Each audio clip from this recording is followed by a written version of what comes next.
বিধানসভাৰ বাজেট অধিৱেশনৰ প্ৰথম দিনাই হাতে হাতে প্লে কাৰ্ড লৈ অধিৱেশনলৈ আহিল কংগ্ৰেছী বিধায়ক। বিদ্যুতৰ মাচুল হ্ৰাস কৰা, বিদ্যুৎ যোগান নিয়মীয়া কৰাৰ দাবীৰে ৰেলী কৰি বিধানসভালৈ আহিল কংগ্ৰেছ বিধায়কসকলে। পৰ্যাপ্ত বিদ্যুৎ নিশ্চিত কৰা, লোড শ্বেডিং বন্ধ কৰাৰ দাবী কংগ্ৰেছ বিধায়কসকলৰ। অত্যন্ত প্ৰকট গৰম চলি আছে।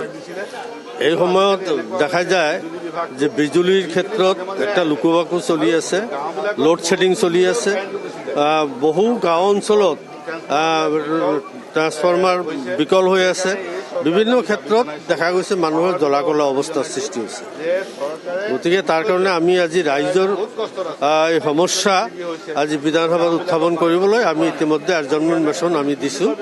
গতিকে তাৰ ওপৰত আলোচনা কৰিবলৈ আমি বিচাৰিম।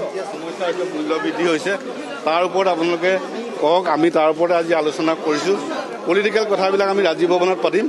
আজি আমি বিধানসভাত অসমৰ ৰাইজৰ কথা পাতিম বুলি আমি ভাবিছোঁ। আপোনালোকে আমাক এই ক্ষেত্ৰত সহযোগিতা বঢ়াওক। আমাৰ গোটেই ৰাজ্যখনত আপোনালোকে নিশ্চয় প্ৰত্যক্ষ কৰিছে আজি বিজুলীৰ যিটো অৱস্থা হৈছে, লোড শ্বেডিং, ট্ৰান্সফৰ্মাৰ বিকল, গোটেই ৰাজ্যখনত মানুহ ত্ৰাহি মধুসূদন।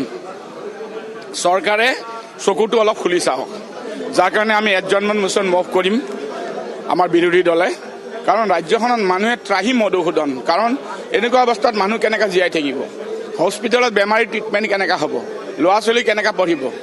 বেমাৰী মানুহ কেনেকৈ জীয়াই থাকিব? তাৰ প্ৰতি চৰকাৰক দৃষ্টি আকৰ্ষণ কৰিবলৈ চৰকাৰে যাতে চকুটো খুলি চায়।